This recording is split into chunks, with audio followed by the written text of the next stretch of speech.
Welcome back to That's How God Rolls. Today I want to talk about something I think all of us feel, no matter what season of life we're in. Whether you're early in your career, raising a family, navigating relationships, or just trying to figure out who you're becoming, you know what it feels like to live in a world that doesn't always line up with your faith. Social media is constantly pushing desires at you. Work demands hustle. Culture celebrates self-made success. And somewhere in the middle of all that you're trying to ask, how do I stay faithful to God without checking out or selling out? Surprisingly, the book of Jeremiah speaks right into that tension. This was written around 600 BC during a national crisis. Jerusalem had been destroyed, and many Israelites were carried off to Babylon as exiles. And in two key moments, Jeremiah 29 and Jeremiah 42, we get these symbolic pictures of two places, Babylon and Egypt. And they're not just ancient geography, they're two spiritual postures we still face today. Babylon is the world we live in, powerful, complex, often at odds with God's ways. Egypt is the place we run to when fear takes over, false security, old habits, the illusion of control. Let's begin with Babylon. So in Jeremiah 29, the exiles are traumatized. They've lost their home, their temple, their normal life. False prophets are telling them, don't worry, this will be over soon. But God says the opposite. You're going to be here for a while, about 70 years. And then God gives these surprisingly ordinary instructions. Build houses and settle down. Plant gardens and eat what grows. Marry, raise families, build community. Seek the peace and prosperity of the city. Pray for it, because your well-being is tied to its well-being. It's wild, right? God is basically saying, don't escape this. Don't resist this. Live here, grow here. I'm doing something in this place. Here, Babylon symbolizes a place of discipline, but also development. God even calls the Babylonian king Nebuchadnezzar my servant. Staying in Babylon means trusting God's long game. For I know the plans I have for you, plans for welfare and not for evil, to give you a future and a hope. He says in Jeremiah 29 verse 11, those who stay, those who trust, are called the good figs in Jeremiah 24. God promises to build them up, to plant them, to restore them. So what does Babylon represent for us today? It's the world's systems, jobs, culture, politics, technology, the stuff we can't just opt out of. And God's call is to engage without being absorbed. Build a life, work, contribute, pray for your city. But don't let Babylon own your heart. Don't idolize money, status, or comfort. Later, there's this small remnant still in Judah. They're terrified of Babylonian reprisals. They ask Jeremiah for God's direction and promise to obey whatever he says. God tells them, stay, don't run. I'll protect you here. But fear wins. They accuse Jeremiah of lying and flee to Egypt anyway.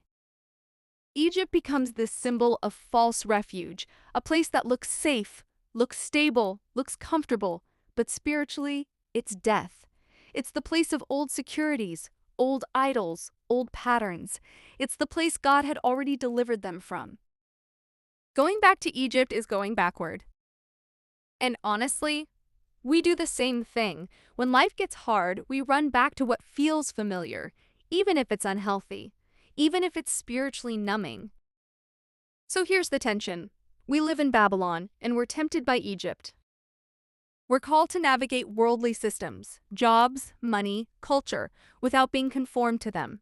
And at the same time, we're called to resist the pull of Egypt, the idols, the shortcuts, the false comforts. As followers of Christ, we're not in literal exile, but we are spiritual exiles.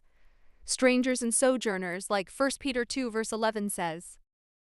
So what does faithfulness look like? How do we live well in Babylon? When I talk about living well in Babylon, I'm really talking about showing up to the life God has actually placed you in.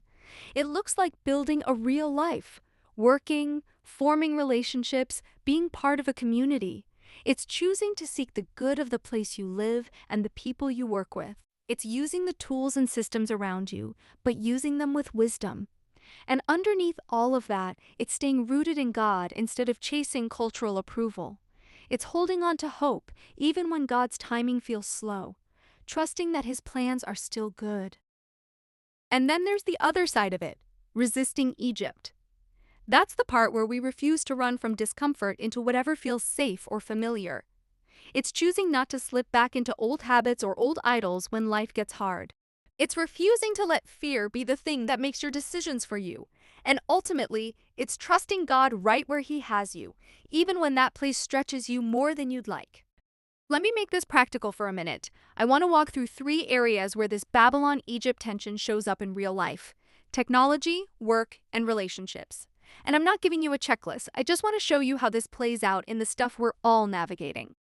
Some people feel uneasy about AI, like using it is spiritually dangerous. But AI is just part of modern Babylon, like a calculator or a search engine. Used wisely, it helps you work better, learn faster, free up time for people and prayer. The danger isn't using AI, the danger is depending on it.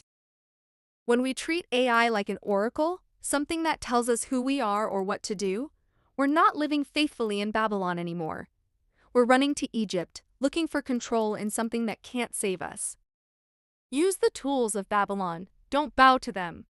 Second example I want to talk about is this hustle culture. A lot of us feel the financial pressure. Rent, loans, unstable jobs, the constant message that you're falling behind. Working hard is part of settling in Babylon. Stewarding your life is good.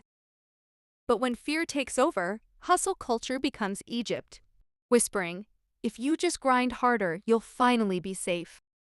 That's when money becomes your savior. Work? Yes. Plan? Yes. But don't worship stability. Don't let your savings account become your god. The third example is relationship. Dating today is confusing enough, and Christian spaces sometimes add pressure. Soulmates, signs, my person from God. Wanting a meaningful relationship is good. Praying about dating is wise. But when fear takes over, fear of being alone, fear of choosing wrong, we slip into relational Egypt. Egypt promises certainty. I need a sign. I can't move until I know for sure. It turns dating into divination. Jeremiah invites us into a different posture. Trust God with your future, but don't demand supernatural guarantees before taking ordinary steps of faith. Relationships grow through presence, honesty, maturity, not mystical shortcuts. You can be faithful right where you are, right in the middle of the life you're actually living. You don't need to chase illusions of safety or hide from the world around you. You can take your place in this Babylon with a steady heart, knowing God meets you in the real, everyday spaces you inhabit. For anyone navigating work, relationships, technology, pressure, or uncertainty, Jeremiah's message still lands with surprising tenderness. You're not alone in the noise. God hasn't stepped back. He's with you, shaping you, guiding you, helping you become a quiet source of blessing right where you stand. One small, faithful step at a time is enough, and the future He's leading you toward is good.